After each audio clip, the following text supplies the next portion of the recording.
Team और जी sports के तमाम नाज़रीन को खुशामदीद। एक और शो के साथ हम हाजिर है और जैसे मैंने कहा कि इस पूरे हफ्ते एक डिबेट चल रही है, वो पुरानी चीजों पे भी चल रही है, नई चीजों पे भी चल रही है। जब से उमर अकमल का 3 साल का बैन अनाउंस हुआ पीसीबी के डिसिप्लिनरी पैनल की तरफ से, उस वक्त से अब पुरानी चीजें तो सामने आ रही हैं। सलीम मलिक भी सामने आ गए हैं, जस्टिस कयूम की रिपोर्ट बार बार डिस्कस हो रही है। कल नजम सेठी साहब जो कि साबिक चेयरमैन है खासा को वोट करने एक इंटरव्यू भी दिया, एक टीम चल के वो बात कर रहे थे। उन्होंने एक बहुत दो तीन अहम जो है इंकशाफात किए। एक तो बताया कि उमर अकमल को जो है एपिलेप्सी के अटैक्स होते हैं और उन्होंने कहा कि मेडिकल और साइकोलॉजिकल प्रॉब्लम्स है जिसका वो इलाज नहीं कराना चाहते। और साथ में उन्होंने ये भी बताया कि जो 3 साल का बैन लगा उमर अकमल पे, ये एक्सपेक्टेड था और ये किसी न किसी दिन नहीं था, क्योंकि उमर अकमल जो है वो डिसिप्लिन के दायरे से बाहर रहना पसंद करते हैं हमेशा और इंडिविजुअल अपनी परफॉर्मेंस पे ज्यादा ध्यान देते हैं, टीम के बारे में नहीं सोचते हैं। लेकिन एक प्लेयर को एपिलेप्सी के अटैक्स होना, एक मेडिकल प्रॉब्लम होना, एक साइकोलॉजिकल प्रॉब्लम होना, इतने साल तक ये चीज कैसे चलती रही है, किस तरह से वो इन आउट है पाकिस्तान टीम में, इन सब चीजों का हम आगे बात करेंगे और कोशिश कर रहे हैं कि जस्टिस कयूम की जो रिपोर्ट है, जो कि जिसका एक बड़ा अहम किरदार है क्रिकेट में मैच फिक्सिंग एलिगेशन के सिलसिले में स्कैंडल में, उनसे आज बात की जाए। और साथ ही हमें आज ज्वाइन करेंगे साबिक इंटरनेशनल बैट्समैन और सीनियर जनरल शायद हाशमी भी। और एक संक्षिप्त में जरूर और इस वक्त जस्टिस कयूम साहब ने हमें ज्वाइन कर लिया लाइन पे। कयूम साहब अस्सलाम वालेकुम। वालेकुम सलाम जी। कैसी तबीयत है आपकी सर, ठीक ठाक हैं आप? बस सर मेहरबानी। बहुत बहुत शुक्रिया सर, आपने मैं थोड़ा टाइम दिया। बस वो कयूम साहब बात पर आपसे तो रिपोर्ट 2000 में लिखी थी, 20 साल रिपोर्ट को आए थी, लेकिन वो हर थोड़े दिन बाद जो है उसका कहीं ना कहीं जिक्र आना शुरू हो जाता है और आपको तकलीफ देता है। लेकिन अभी आवाज नहीं आ रही सर। अब मेरी आवाज आ रही है कयूम साहब? नहीं सर, नहीं आ रही। अच्छा, मैं इनसे कहता हूँ ऑडियो को बेहतर करें, ऑडियो को बेहतर करते हैं तो जिससे कयूम से बात करते हैं और जिससे कयूम से 2-3 अहम चीजें पूछनी थी रिपोर्ट के हवाले से। और जैसे मैं कहा कि इस वक्त जो है पाकिस्तान क्रिकेट में बहुत ज्यादा इसके ऊपर डिस्कशन चल रहा है, ये जो स्पॉट फिक्सिंग मैच फिक्सिंग के इशूज है। और नजम सेठी का जो मैं जिक्र कर रहा था इंटरव्यू का, उन्होंने एक और बड़ी इसमें एक अहम जो चीज बताई, उन्होंने बताया कि शर्जील खान ने जो ऑफर उनकी हुई थी PSL में मैच स्पॉट फिक्स करने की, वो एक्सेप्ट की और उसको कैरी आउट भी किया और बहुत सेठी साहब के हमारे एविडेंस भी है कि उसने ऐसा किया। तो ये सारी चीजें बड़ी हैरानकुन है और जब सामने आती है तो बंदा सोचने में मजबूर होता है कि किस तरह से क्रिकेट के मामला को चलाया जा रहा है पाकिस्तान में। और उस पर जो है जो सबसे हैरानकुन बात ये होती है कि पाकिस्तान टीम अपनी जगह जो है परफॉर्म भी कर रही है और क्रिकेट हमारे वहाँ जो है वो उसी तरह से जो है प्रमोट भी हो रही है और फैल भी रही है और लोगों में उसका शौक भी ज्यादा बढ़ रहा है। लेकिन एक चीज जरूर यहाँ पर जो एक सवाल आता है कि मंडे को डिसिप्लिनरी पैनल की हियरिंग हुई थी उमर अकमल की और अब पूरा हफ्ता हो गया, पूरा हफ्ता आ गया। इससे कई साहब फिर लाइन पर कोशिश करते हैं बात करने की। कई साहब अब मेरी आवाज क्लियर है? जी सर, थोड़ी थोड़ी आ रही है आवाज। ओके कई सर मैं थोड़ा सा ऊंचा बोल रहा हूँ। कई सर ये आपकी रिपोर्ट को निकले हुए 20 साल तो हो गए, लेकिन ये हर थोड़ी देर कुछ दिनों बाद निकले तो उसका जिक्र आता है। तो अभी आजकल ये सलीम मलिक का जो केस आया है कि सलीम मलिक ने जो है पाकिस्तान क्रिकेट बोर्ड को कहा है, ICC को कहा है कि मुझे फिर मौका दिया जाए क्रिकेट में वापस आने का। और 2008 में सेशन कोर्ट ने मेरा लाइफ बैन खत्म कर दिया था। तो आपने जब ये रिपोर्ट तरतीब दी थी तो उस वक्त आपके जहन में क्या था? सलीम मलिक को जो आपने लाइफ बैन लगाया था, क्या आपके शवायद थे जिस वजह से आपने ये रिकमेंडेशन दी थी? सर सलीम मलिक साहब पे 2 चार्ज थे, दोनों मैंने कहा था प्रूफ है। एक तो ये चार्ज था कि इन्होंने ब्राइब ऑफर की थी ऑस्ट्रेलियंस को, 2 ऑस्ट्रेलियंस को और फॉर मैच फिक्सिंग, तो वो दूसरा इन्होंने मैच फिक्स किए थे। राइट, तो उसी पे लाइफ बैन आपने रिकमेंड किया था। लेकिन 2008 में कहीं सब ये लोअर कोर्ट ने इनका बैन हटा दिया था। क्या आप समझते हैं कि ICC और PCB इस पोजीशन में है कि इनका केस कंसिडर किया जा सकता है, इनको क्रिकेट में वापस आने के लिए ऐसा करना चाहिए या नहीं करना चाहिए? What is your opinion? क्योंकि आपने बड़ा क्लोजली फॉलो किया पूरा ये तो पीसीबी जो क्रिकेट बोर्ड है उसका काम है देखना। मेरा काम तो ये था कि जो मैंने बेहतर समझा वो मैंने रिपोर्ट दे दी। अब लोगों को लाइफ सेंटेंस होती है और उसमें भी आपको पता है प्रेसिडेंट को पावर है माफी देने की, इस तरह इधर भी पावर है इनके पास, अगर तो वो उनको माफ कर सकते हैं। इस बात का कोई सदाकत है कि वसीम अकरम का भी, क्योंकि बहुत नाम आया था इस आपकी रिपोर्ट में, इस जब ये सारी इंक्वायरी चली थी, इस बात का कोई सदाकत है कि वसीम अकरम को भी प्रेसिडेंशियल पार्डन दिया गया था, उसके बाद ही वो मतलब क्रिकेट को कंटिन्यू कर पाए थे? सर जो गवाही थी वो अताउर रहमान साहब जो है अपनी गवाही से वापस मुकर गए थे और इसलिए वो उनके खिलाफ एविडेंस सच नहीं रही थी और ये सलीम मलिक साहब डिनाई कर गए थे। राइट। लेकिन कहीं सर जो पूरा 2 साल आपने ये रिपोर्ट तैयार की और आपने मतलब एक तरह से सवाल किए, इंक्वायरी की, आपको कहीं ऐसा लगा? क्योंकि सलीम मलिक साहब ये क्लेम कर रहे थे कि मेरे खिलाफ एक ग्रुप था प्लेयर्स थे जिन्होंने मेरे खिलाफ ये गलत जो है चीजें जाके बोली कईम कमीशन में, जिसकी वजह से कईम साहब को मेरे पर लाइफ बैन लगाना पड़ा। लेकिन इस पूरे 2 साल में कहीं आपको महसूस हुआ कि जो शरायत आपके सामने आ रहे हैं, जो चीजें आपके सामने आ रही है, इसमें तो जितने भी क्रिकेटर थे और जितने भी कैप्टन थे और जितने भी इवन इमरान खान साहब, उन्होंने भी स्टेटमेंट दी थी कि he was involved in match fixing. तो इसलिए मेरे लिए बड़ा मुश्किल था कि मैं आंखें बंद कर लेता। राइट। लेकिन कहीं सर दूसरे प्लेयर्स की जो आपने और भी रिकमेंडेशंस की थी अबाउट अदर प्लेयर्स, जिसमें वसीम अकरम हो रहे थे, तो आपको थोड़ा सा डिसअपॉइंटमेंट हुई बाद में कि आपकी वो रिकमेंडेशंस को पूरी तरह से फॉलो नहीं किया गया जो आपने बाकी रिकमेंडेशंस दी? सर मुझे समझ नहीं आ रही आपकी, इसलिए जो आपने बाकी रिकमेंडेशन दी थी कहीं sir regarding other players, Wasim Akram वगैरह के बारे में आपने रिकमेंडेशन दी थी कि इनको क्रिकेट से दूर रखा जाए, तो आपको डिसअपॉइंटमेंट हुई कि क्रिकेट बोर्ड ने वो रिकमेंडेशन नहीं फॉलो की? हाँ जी, वो उनको फॉलो तो करनी चाहिए थी, इन्होंने इग्नोर कर दी। वो इग्नोर करनी तो नहीं चाहिए और उसकी तो वजह भी होनी चाहिए। राइट। सर मैं छोटा सा ब्रेक ले रहा हूँ, थोड़ा सा आपका ऑडियो क्लियर करते हैं, बहुत सवाल आपसे, तो फिर मैं आपसे बात करता हूँ, ब्रेक से जल्दी से वापस आता हूँ।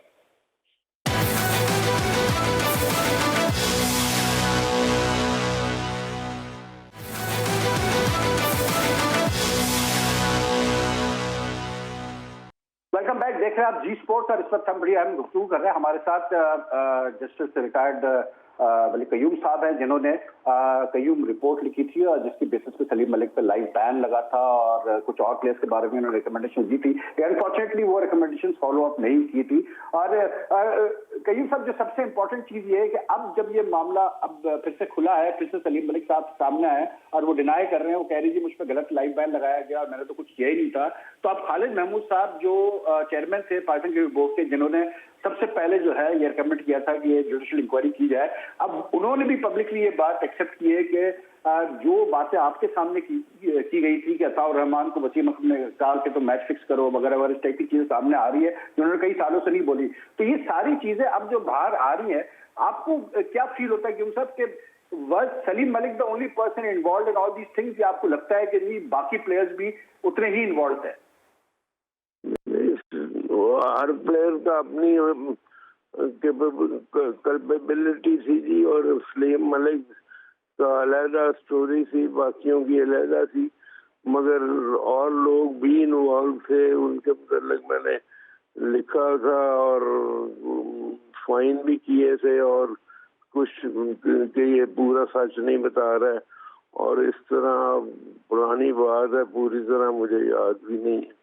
लेकिन कहीं सर क्या रिपोर्ट है जो आपने तरतीब दी थी, उस रिपोर्ट में बाद में आपसे चेंज कराया गया था कि वही रिपोर्ट फिर सामने? नहीं, मेरे कोई किसी ने नहीं कहा था चेंज के लिए, ना ही मैंने करनी थी। ठीक ठीक। अब कयूम साहब, ये जो मसले चल रहे हैं स्पॉट फिक्सिंग वगैरह के, ये उमर अकमल के, शर्जील खान वगैरह के, तो आपको थोड़ा सा इस पे ये होता है कि मैंने इतनी मेहनत की, एक रिपोर्ट तैयार की कि किसी तरह से ये मामला खत्म हो पाकिस्तान क्रिकेट में, लेकिन वो मामला खत्म नहीं होके देता। तो आप एज अ फॉर्मर जज, आपने इतनी क्लोजली हर चीज देखी है, आप क्या सजेस्ट करेंगे, क्या करना चाहिए इस मामले को मतलब निपटने के लिए? क्या टोटली रिपोर्ट अगर आप देखें तो उसमें सजेशंस थी कि फ्यूचर कोर्स ऑफ एक्शन के लिए क्या करना चाहिए और क्या प्लेयर्स को किस तरह डील करना चाहिए, और जो लोग नए आते हैं उनसे एसेट्स और एसेट्स की स्टेटमेंट लेनी चाहिए, और हर में साल बाद उनका ऑडिट होना चाहिए, और इस तरह की चीजें थी, काफी चीजें थी, मगर किसी ने वो फॉलो ही नहीं की। लेकिन ये सब जो करंट लॉ है, आपको लगता है कि पाकिस्तान में ऐसे कवानीन है कि प्लेयर्स के, ऑफिशियल्स के बैंक स्टेटमेंट भी चेक किए जा सकते हैं, उनके एसेट्स भी चेक किए जा सकते हैं, हर चीज चेक की जा सकती है? नहीं, बैंक स्टेटमेंट जो है वो तो उस तरह नहीं देखी जा सकती कि उस तरह उनको बुला लिया जाए, मगर प्लेयर को कहा जा सकता है कि अपने बैंक स्टेटमेंट्स पेश करो। बातचीत हमारी चलती रहेगी जी स्पोर्ट्स में, लेकिन इस वक्त मिलेगा एक छोटा सा ब्रेक के बाद वापस आते हैं तो डिस्कशन जारी रखेंगे।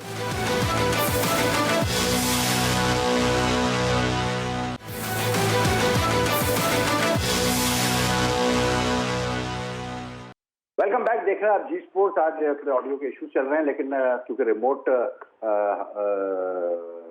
मैं बात कर रहा हूँ और ये शो कर रहा हूँ, तो इसकी वजह से ये प्रॉब्लम आ रहे हैं, लेकिन anyway things have been sorted out. और शायद Hashmi, senior journalist, anchor, host, cricket expert, ने हमें ज्वाइन किया और इनसे हम बात करते हैं। शायद कैसे हैं आप? खैरियत से हैं आप? अल्हम्दुलिल्लाह भाई ये पाकिस्तान क्रिकेट भी अजीब चीज है, पूरी दुनिया में एक्टिविटीज रुकी हुई है, क्रिकेट की एक्टिविटीज रुकी हुई है कोरोना वायरस की वजह से, लेकिन पाकिस्तान क्रिकेट में रोज आना कोई नया जो है वो कंट्रोवर्सी खड़ी हो जाती है। कल नजम सेठी साहब ने एक चैनल पे कह दिया कि जी उमर अकमल साहब जो है उनको तो मेडिकल एंड साइकोलॉजिकल प्रॉब्लम्स है, उनको एपिलेप्सी के अटैक्स होते हैं वगैरह वगैरह। अभी कयूम साहब हमारे साथ थे, जस्टिस रिटायर्ड कयूम, तो वो तो बजे थे, वो कह रहे हैं कि जी मैंने जो फैसला दिया बिल्कुल सही फैसला दिया।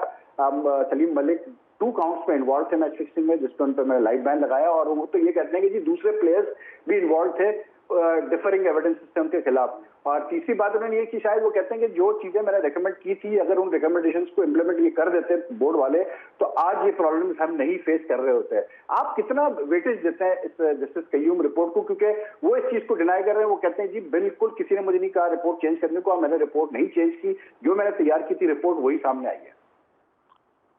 काफी कम्प्रिहेंसिव वहीद रिपोर्ट थी। आपको भी, आप उस वक्त बड़े जबरदस्त जर्नलिस्ट थे, अभी भी जबरदस्त जर्नलिस्ट है।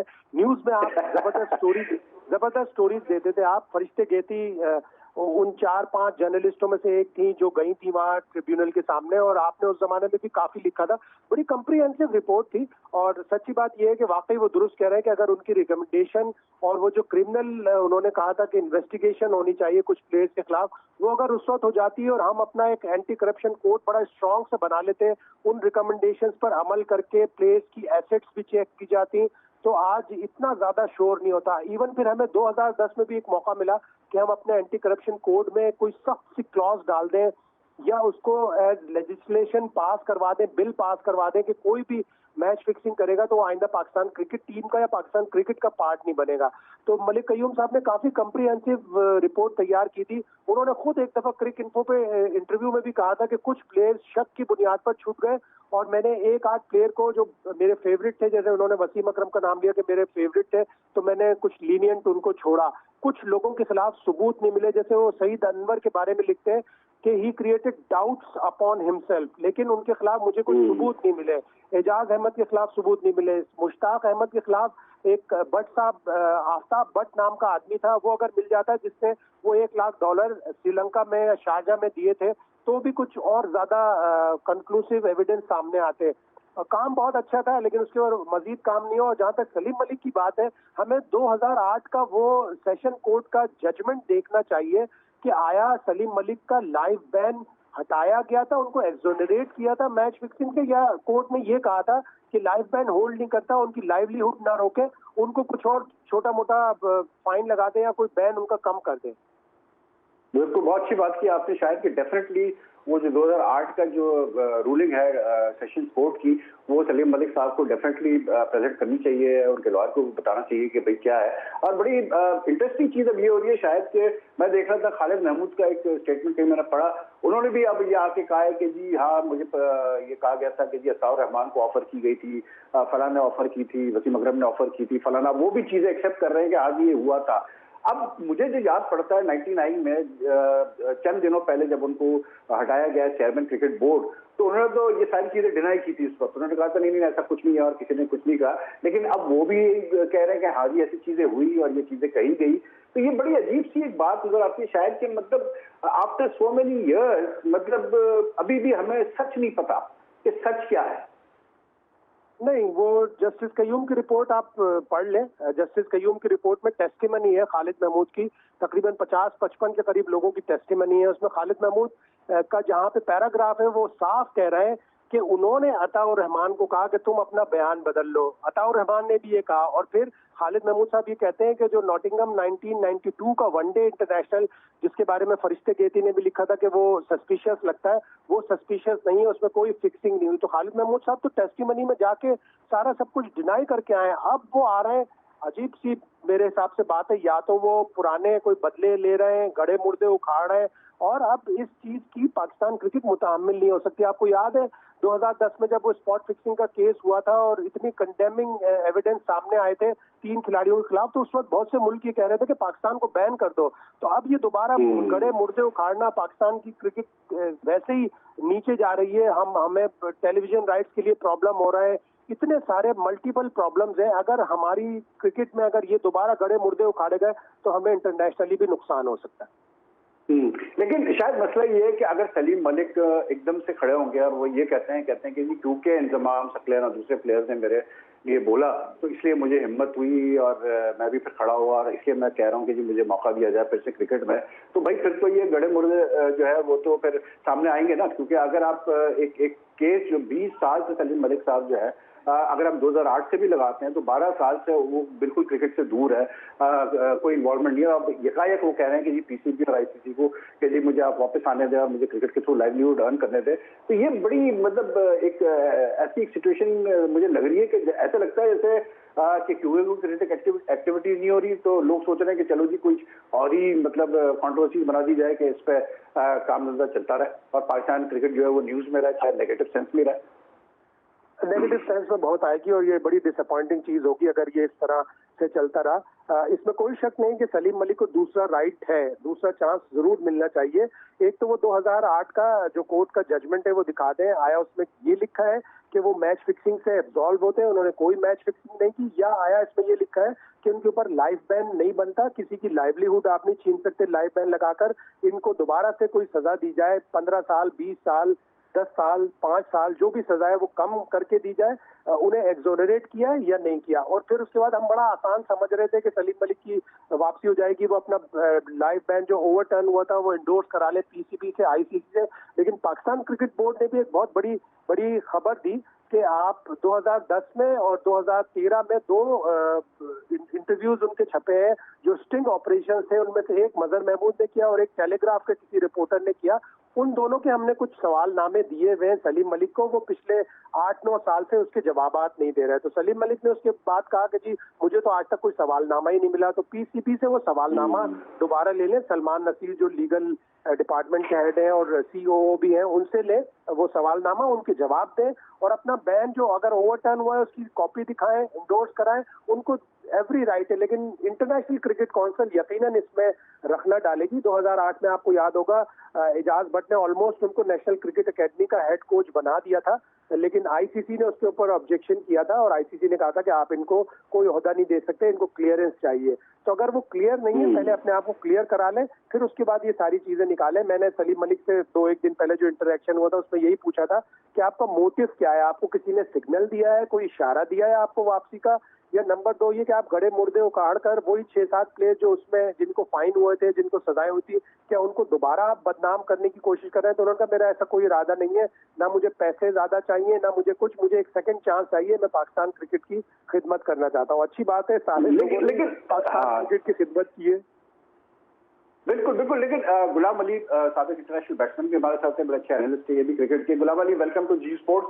सॉरी आप बड़ी लेट आपने हमें ज्वाइन किया। शुक्रिया भाई। गुलाम अली, मसला ये है कि मैं ये सोचता हूँ कि एक तरफ तो सलीम मलिक जिन पे लाइफ बैन लगा मैच फिक्सिंग वजह से, अभी जस्टिस कयूम ने फिर कहा कि नहीं जी बिल्कुल 2 काउंट्स पे मैंने उनको लाइफ बैन लगाया था, ये इन्वॉल्व थे मैच फिक्सिंग में। अभी फिर कहा जस्टिस कयूम ने 20 साल बाद भी वही चीज रिपीट की।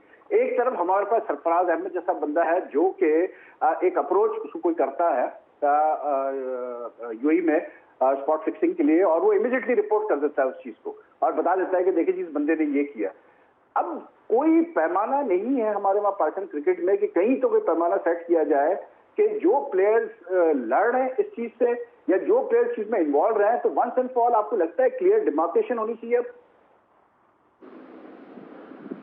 देखिए वहीद भाई, सबसे पहले तो ये जितने भी बोर्ड के सरबराहान आए हैं, जब से इशू उठा है 94 से, जब राशिद और बासित ने रिटायरमेंट ली थी, वहाँ से ये सारे मामला उठे और उस बात को 94 से लेके अगर आप देख लें तो तकरीबन 26 साल होने को आ रहे हैं।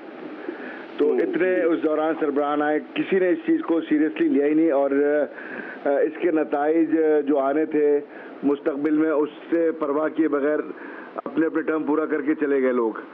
तो अब ये इशू इतना उठ गया है कि इसकी मैं समझता हूँ कि दुनिया में अब इसकी गूंज जा रही होगी और जिससे ना सिर्फ पाकिस्तान के लोग, पाकिस्तान के क्रिकेट, हर चीज़ बदनाम हो रही होगी। तो अभी भी वक्त है, मैं समझता हूँ कि इस चीज़ को समेटा जाए और कोई कानून साजी की जाए ताकि पाकिस्तान का इमेज डैमेज ना हो और इमीडिएटली इन चीज़ों पे काम करना चाहिए। तो मैं समझता हूँ कि चीज़ें हो सकता है कंट्रोल में आ जाएं, वरना जिस तरह सलीम मलिक बड़ी चीज ये गुलाम अली, मैं ये समझता हूँ कि ये चीज भी अब कानून साजी में होनी चाहिए कि जो प्लेयर, जैसे कि जो सरफराज की मैंने मिसाल दी, होना तो ये चाहिए था कि सरफराज को बाकायदा अप्रिशिएट किया जाता पब्लिकली पीसीबी की तरफ से, आईसीबी की तरफ से कि हाँ जी इसने बड़ा अच्छा काम किया है। एक इशू ये भी खड़ा होता है जो प्लेयर्स कहते हैं कि यार वो हम इसलिए रिपोर्ट नहीं करते क्योंकि हमें नहीं पता होता क्या होगा हमारे साथ या क्या होगा। तो जब तक कि आप उन प्लेयर्स को अप्रिशिएट नहीं करेंगे जो लोग रिपोर्ट करते हैं, तो उस वक्त तक भी ये मामला जो है इनको समेटना मुश्किल होगा। हमारे में तो उल्टा सरफराज को फारिग कर दिया, कप्तानी से क्या फारिग किया, टीम से भी फारिग कर दिया यहाँ पर। तो देखिए खान साहब, आप सही कह रहे हैं कि उन लोगों ने, जिन लोगों ने अपने कैरियर में बड़ी साफ सुथरे तरीके से अपने कैरियर को लेकर आगे बढ़े हैं, अगर उनको आप देखा जाए तो उनको नुकसान के अलावा कुछ नहीं हासिल हुआ और उन्होंने नुकसान ही उठाया। लेकिन बात सारी ये है कि काली भेड़ें हर इदारे में मौजूद होती हैं। अगर कोई भी सरबराह ऐसा आता है, वो चाहता है सिंसियरली कि एक अच्छी तरीके से, मुनज़्ज़म तरीके से इदारे को चलाया जाए और उसकी तमाम तरीके से लीगल कवरेज की जाए, कानून साजी की जाए, ताकि कोई भी प्लेयर जो है उठ के इस इदारे को या मुल्क को बदनाम ना कर सके। तो मैं समझता हूँ चीज़ें ठीक हो सकती हैं। लेकिन मैं वही बार बार कह रहा हूँ, बदकिस्मती से इस मामले को किसी ने इतना सीरियस लिया ही नहीं और जो अच्छे किरदार के लोग आए वो पीछे होते गए और दूसरी तरह के लोग आगे बढ़ते गए। अब देखें ना, जो इस वक्त क्रिकेट में अगर देखें, अगर सलीम मलिक भी किसी तरीके से क्रिकेट में इन्वॉल्व हो जाते हैं पाकिस्तान की, तो कौन कौन से लोग पाकिस्तानी क्रिकेट को रन करेंगे आगे चल के? ठीक है ना। अब सलीम मलिक साहब आ तो गए हैं, कह तो रहे हैं कि मुझे जो है, मुझे भी राइट है, वो उनका कहना सही है कि मैं ही खाली अकेले क्यों। जाहिर सी बात है, उनको लाहौर हाई कोर्ट ने क्लियर किया है तो वो उनका ये आवाज उठाना सही है। नहीं, हाई कोर्ट ने क्लियर नहीं किया गुल्लू एक सेकंड, हाई कोर्ट ने क्लियर नहीं किया, ये डिस्ट्रिक्ट सेशन कोर्ट ने उनको क्लियर भी नहीं किया। अभी शायद सॉरी, हमें वो चीज सामने आनी चाहिए, वो कि क्या डिसीजन दिया था कोर्ट ने। नहीं देखिए, उसी की बिना पे सलीम जो है वो ज्यादा बात कर रहे हैं। तो मैं ये कहूँगा कि सलीम मलिक अगर वाकई चाहते हैं मुल्क की खिदमत करने के इरादे से आए तो उनको फिर बहुत सारी कुर्बानियां देनी पड़ेंगी, वो सारी चीजें उनको बतानी पड़ेंगी, उन दौर में क्या मामलात हुए और किस तरह। गुल्लू वो तो डिनाई कर रहे हैं, वो तो कहता है मैं मैच फिक्सिंग में था ही नहीं, वो तो कहता है मेरे ऊपर गलत लाइफ बैन लगाया गया, वो तो डिनाई कर रहा है साहब। लेकिन शायद जो बात गुल्लू कह रहा है, मतलब इसमें बड़ी एक इम्पॉर्टेंट चीज है कि एक चीज जो बड़ी हैरान को नहीं यहाँ पर, वो ये है कि अगर आपको याद होगा कि मोहम्मद अजहरुद्दीन पे भी लाइफ बैन लगा और मोहम्मद अजहरुद्दीन ने हाई कोर्ट में जाके केस लड़ा और हाई कोर्ट से गालिबन उनको जो है क्लियर कर दिया गया, उनका लाइफ बैन हटा दिया गया और इस वक्त वो हैदराबाद पुलिस स्टेशन के जो है हेड भी है। अब मुझे हैरत इस बात की होती है शायद कि 2008 में अगर एक लोअर कोर्ट ने, सेशन कोर्ट ने अगर क्लियर भी किया था सलीम मलिक को, तो पाकिस्तान क्रिकेट बोर्ड ने कैसे नहीं उस चीज को फॉलो अप किया और चैलेंज किया उस डिसीजन को कि नहीं जी ये बंदे पर तो हमने लाइफ बैन लगाया, आप कैसे उसको छोड़ रहे हो, हमारे पास तो शवाहिद है इसके खिलाफ। इसीलिए मैं कह रहा हूं कि वो 2008 का जो जजमेंट है वो देखना चाहिए। सलीम मलिक के पास एक वैलिड पॉइंट और भी है कि बोर्ड ने मान लिया कि मेरा लाइफ बैन ओवरटर्न हो गया जब उन्होंने मेरे प्रोविडेंट फंड और मेरे जितने पैसे रोके हुए थे वो उन्होंने नजम सेठी के दौर में 2013-14 में दे दिए। वो पैसे देने का ही मतलब ये होता है कि आप समझ रहे हो कि उसके ऊपर लाइफ बैन नहीं रहा और वो जो 10 लाख रुपए जुर्माना भी था, लाइफ बैन के साथ उनके ऊपर 10 लाख का जुर्माना भी था, वो उन्होंने उसमें से काटना था, तो वो उन्होंने काट के पैसे उनको दे दिए। ये भी एक बड़ा वैलिड पॉइंट है सलीम मलिक के पास कि इसका मतलब तो ये हुआ कि उन्होंने लाइफ बैन ओवरटर्न जो हुआ है उस फैसले को मंजूर कर लिया। अब उस फैसले की कॉपी पीसीबी में यकीनन दी होगी जब भी वो प्रोविडेंट फंड मिला, तो हमें भी वो देखने की जरूरत है। और सलीम मलिक का नाम सिर्फ जस्टिस मलिक कयूम की रिपोर्ट में ही नहीं था, सीबीआई की जो रिपोर्ट जो 2000 में हांसी क्रोनिया एपिसोड के बाद आई थी उसमें भी बुकीज ने ये कहा कि सुपर विल्स कप का एक मैच था, गालबन शायद आप भी गए थे, एहसान कुरैशी और नसर इकबाल गए थे उस दिल्ली के मैच में। उस दिल्ली के मैच में हबीब बैंक वर्सेस इंडिया की कोई टीम थी जो चैंपियन थी, उस मैच में भी फिक्सिंग हुई थी और वो बुकी ने उस सीबीआई रिपोर्ट में कहा है कि उसने 8 लाख रुपए सलीम मलिक को दिए थे। जावेद मियादाद को जो कैप्टन थे हबीब बैंक के उनको नहीं पता था। फिर किंग्स कमीशन में भी सलीम मलिक का नाम हांसी क्रोनिया ने लिया, तो एक जगह नहीं है, 3 जगह उनका नाम है और वो उस जजमेंट को फिर देखना बहुत ज्यादा जरूरी हो गया जिसमें उनका लाइफ बैन अगर ओवरटर्न देखना बहुत जरूरी। मैं छोटा सा ब्रेक ले रहा हूँ, जल्दी आता हूँ ब्रेक से वापस।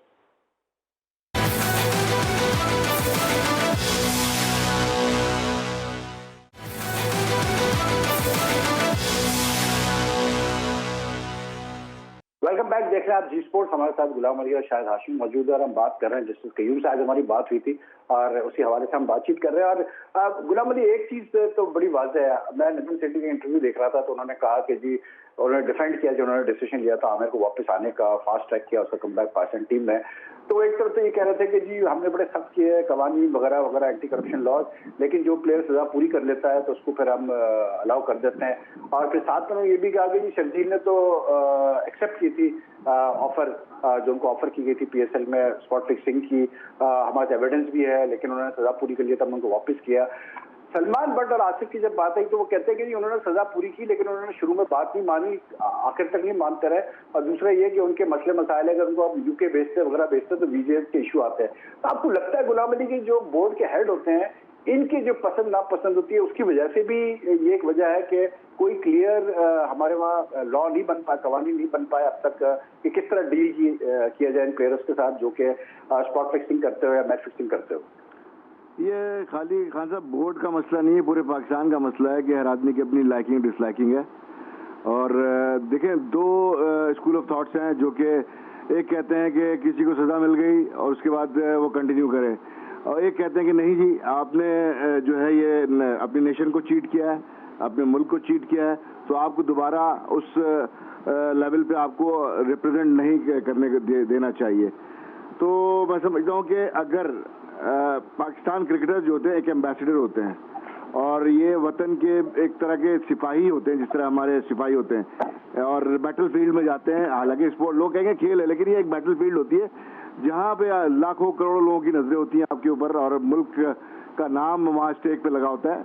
अगर आप वहाँ पे अपने मुल्क के मफादात के खिलाफ काम करते हैं तो आप इसको जस्टिफाई नहीं कर सकते कि फिर दोबारा इन लोगों को वो रिप्रेजेंट करने का मौका मिलना चाहिए। मैं समझता हूँ कभी भी नहीं मिलना चाहिए, किसी भी शोबे में नहीं मिलना चाहिए। रह गई कि भाई मेरा ब्रेड एंड बटर है, तो भाई जब आप इतनी क्रिकेट खेल लेते, इतना कमा लेते हैं तो ब्रेड एंड बटर आपका खत्म हो चुका होता है। आपके पास बहुत सारे वसाइल होते हैं, बहुत सारे जरिए होते हैं जिससे आप अपनी जिंदगी गुजार सकते हैं। क्रिकेट में ही आकर के आपने क्यों आना होता है वापस? तो यहाँ यकीनन नजम सेठी की अपनी सोच होगी, जैसे कि मैंने कहा कि मुख्तलिफ लोगों की मुख्तलिफ सोच होती है, लेकिन मैं भी उन लोगों में से हूँ जो मैं समझता हूँ कि एक दफ़ा अगर आप अपने मुल्क के साथ गद्दारी करते हैं या उसके मफादात के खिलाफ काम करते हैं हाईएस्ट लेवल पे, तो उनको दोबारा उस मौके नहीं मिलने चाहिए उस लेवल पे। ठीक है, शायद आप अग्री करते हैं इस पे। तो थोड़ा सा मैं डिफर करूंगा, इसलिए कि आपके कोड में ऐसी कोई चीज नहीं है जो उन लोगों को रोक सके दोबारा पाकिस्तान की नुमाइंदगी करने से। हाँ, कोर्ट में आप एक ऐसी चीज डाल दें, अमेंड कर दें कोर्ट को, कि जो भी पकड़ा गया, चाहे वो जितनी भी सजा हो उसकी, आइंदा वो मुल्क के लिए नहीं खेलेगा। वो डोमेस्टिक क्रिकेट खेल ले, वो कोचिंग कर ले, वो प्राइवेट खेल ले, लीग खेल ले जाके, लेकिन वो मुल्क के लिए नहीं खेलेगा। तो आपका कोड अलाउ करता है तमाम प्लेयर्स को जो अपनी पनिशमेंट पूरी कर लेते हैं वापस आने की। एग्जैक्टली आमिर के साथ फेवर हुआ।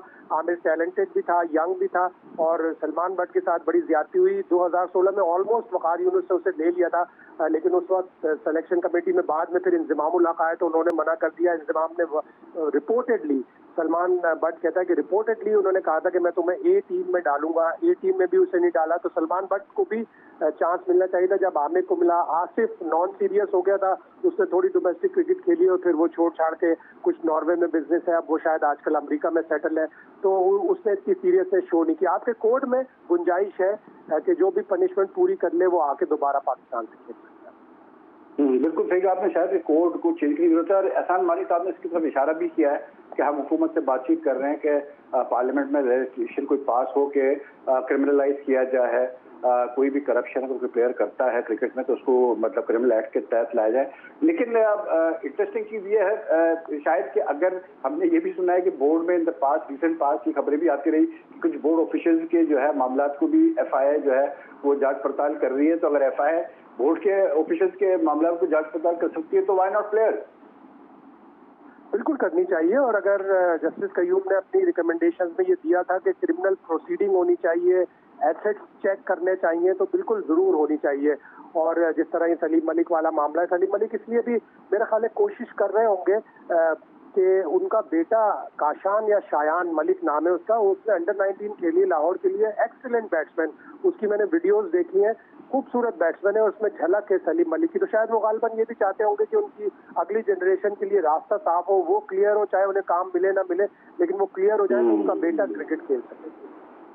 ये बड़ा वैलिड पॉइंट है आपका, आपने सही कहा कि बिल्कुल ये एक वजह हो सकती है, क्योंकि मैंने भी सुना है कि बहुत अच्छे बैट्समैन हैं उनके जो साहबजादे हैं, और अगर वो अच्छे बैट्समैन हैं तो बिल्कुल उनको चांस मिलना चाहिए। इसलिए क्योंकि जो उनके वाले साहब का जो भी केस था वो एक अलग चीज़ है। वो एज ए इंडिविजुअल यंगस्टर ही definitely deserves to be given a chance. लेकिन वैसे क्रिकेट के मामलों की बात करूँ गुलाम अली, तो इस इश्यूज से हटके तो बिल्कुल ठंडे मामला चल रहे हैं, और लग ऐसे रहा है कि अभी काफी टाइम लगेगा क्रिकेट एक्टिविटीज से रिज्यूम होने में। जी यकीनन क्रिकेट एक्टिविटीज में तो बधाई लग रहा है, बहुत टाइम है, लेकिन इस वक्त इन हालात में जो मामला चल रहे हैं ये पाकिस्तान के लिए कोई नेक नामी का बाइस नहीं बन रहा है। और ये सिर्फ इस वजह से हो रहा है कि अब तक इस चीज़ को सीरियस नहीं लिया गया, और दुनिया देख रही होगी, क्योंकि आपको पता है आजकल सोशल मीडिया का दौर है। यहाँ जो भी प्रोग्राम ऑन रिकॉर्ड होते हैं वो फौरन सोशल मीडिया पे वायरल होते हैं, लोग दुनिया देख रही होती है, और काफ़ी लोग हैं जो इस लैंग्वेज को समझते हैं और इन चीज़ों को पढ़ते हैं। गुलाम अली मुझे ये बताएं कि एक बात जरूर पूछना चाहूंगा ये उमर अकमल का, कि आज सेठी साहब ने जो कल इंटरव्यू दिया उसमें उन्होंने कहा कि ये उमर अकमल को एपिलेप्सी के अटैक्स आते हैं, और जब मैं उनसे पहली बार मिला था तो मैंने उनको कहा था कि भाई आपको मेडिकल ट्रीटमेंट की जरूरत है, आप मेडिकल ट्रीटमेंट लें, तो जिसपे उमर अकमल राजी नहीं हुए। अब उनका एग्जैक्ट वर्ड्स कोट अनकोट है नजम सेठी साहब के कि उमर अकमल को मेडिकल और साइकोलॉजिकल प्रॉब्लम्स है जो कि वो मानने को तैयार नहीं है। उन्होंने कहा वो हमेशा डिसिप्लिन के दायरे से बाहर हैं, एक्सट्रीमली टैलेंटेड लेकिन इंडिविजुअल प्लेयर है, वो अपनी टीम के लिए नहीं खेलते, और ये जो 3 साल का बैन लगा है ये होना था सूनर और लेटर, और मुझे लगता है कि अब उनका कैरियर जो है वो एंड पे है। तो ये भी एक बड़ी हैरत की बात है गुलाम अली कि एक प्लेयर को अगर आज एक चेयरमैन एक्सेप्ट कर रहा है कि एपिलेप्सी के अटैक्स होते हैं और उसको मेडिकल और साइकोलॉजिकल प्रॉब्लम्स है, वो कैसे इन एंड आउट रहा है पाकिस्तान क्रिकेट में, बोर्ड ने क्या किया इसके ऊपर? देखिए आप जो बात बता रहे हैं एपिलेप्सी का, मैं इसके बारे में तो खैर मैं नहीं जानता, अगर नजम सेठी साहब जानते होंगे जरूर जिक्र कर रहे होंगे, लेकिन जहाँ तक साइकोलॉजिकल इश्यूज की बात है तो उससे मैं बिल्कुल अग्री करूंगा कि एक देखिए कोई भी शख्स अपने कैरियर को स्टेक पे नहीं लगा सकता, और सबसे बड़ी मैं समझता हूँ कसूरवार इनके घर वाले जरूर हैं कि उनके घर वालों को ये चाहिए था कि उसको समझा बुझा के उसका ट्रीटमेंट करवाते, उसको किसी अच्छे से साइकोलॉजिस्ट के पास लेके जाते, इसका प्रॉब्लम शायद कुछ कहना चाहते हैं, शायद आप क्या कह रहे हैं? वही एक दफा कैरेबियन प्रीमियर लीग से आते हुए उसे एपिलेप्सी का दौरा पड़ा था और उसको हॉस्पिटलाइज भी किया गया था और बाद में फिर ये बताया गया था कि एक हल्का सा उसे दौरा पड़ा है। तो ये बात नजम सेठी की सही है कि उसको ये एपिलेप्सी का प्रॉब्लम रहा है। और नजम सेठी ने उसी सीपीएल का जिक्र किया। शायद वो कहते हैं कि जब ये वापस आया वेस्ट इंडीज से तो फिर मैं उस वक्त बोर्ड में आया था तो मैं उस वक्त मिला था और मैंने उसको समझाया कि ये मेडिकल रिपोर्ट्स है डॉक्टर्स की वेस्ट इंडीज से साउथ अफ्रीका से जो कि कंफर्म कर रही है कि तुम्हें ये प्रॉब्लम है तो तुम्हें ट्रीटमेंट लेने की बहुत सख्त जरूरत है। लेकिन वो कहते हैं कि उमर अकमल ने साफ मना कर दिया कि नहीं जी मुझे कोई ऐसा प्रॉब्लम नहीं है और मैं बिल्कुल ठीक हूँ। लेकिन मुझे एक चीज समझ में नहीं आती शायद कि एक प्लेयर को आप कैसे इतनी छूट दे सकते हैं कि वो अपने फैसले खुद करता फिरे और वो साफ मना कर दे कि जी मैं ये नहीं करूंगा मैं वो नहीं करूंगा। तो फिर आप क्यों उसको जो है मतलब इतनी लीवे दे रहे हैं? प्रॉब्लम प्लेयर के साथ खुद भी है, उसको अपने आप को भी सुधारने की जरूरत थी जो वो नहीं कर सका। क्या टैलेंट था। मैं आज देख रहा था 2008 का जो जूनियर वर्ल्ड कप था 3 बड़े प्लेयर उस टूर्नामेंट में खेल रहे थे। पाकिस्तान से उमर अकमल और अहमद शहजाद और इंडिया से विराट कोहली। आज विराट कोहली के 70 100 हैं, 43 वनडे में, 27 टेस्ट मैच में। उमर अकमल के पास क्या है, वो एक ले दे के डेब्यू का 100 टेस्ट का और 2 वनडे के 100। 3 टोटल 100 है। 300 है। क्या टैलेंट लॉस हुआ है। अहमद शहजाद क्या टैलेंट लॉस हुआ है। तो थोड़ा सा कसूर पाकिस्तान क्रिकेट बोर्ड के डिफरेंट बोर्ड्स का भी है कि उन्होंने इसके ऊपर नजर क्यों नहीं रखी। एनसीए में ले जाते हैं, थोड़ा साइकोलॉजिस्ट के पास भेजते हैं, कोशिश करते हैं कि किसी तरह ये प्ले ट्रैक पर वापस आ जाता। घर वालों का भी यकीनन कसूर है। और शायद गुलाम भाई और भी टाइम हमारे पास हो गया खत्म शायद सॉरी लेकिन टाइम हो गया खत्म। पहल आपका और गुलाम अली का बहुत बहुत शुक्रिया, आज आपने हमें ज्वाइन किया। और मैं अपने नाज़रीन को बता दूं कि अब नेक्स्ट 10 डेज के लिए आपसे मुलाकात 10 दिन बाद होगी। जी स्पोर्ट चलता रहेगा, स्टूडियो से होगा, लेकिन मेरे से आपकी मुलाकात अब 10 दिन बाद होगी। तो अपना ख्याल रखिएगा, take care, take safe. Next week Zee sport आप देखिएगा रात को 11 बजे मंडे को। अपना ख्याल रखिएगा। अल्लाह हाफ़िज़।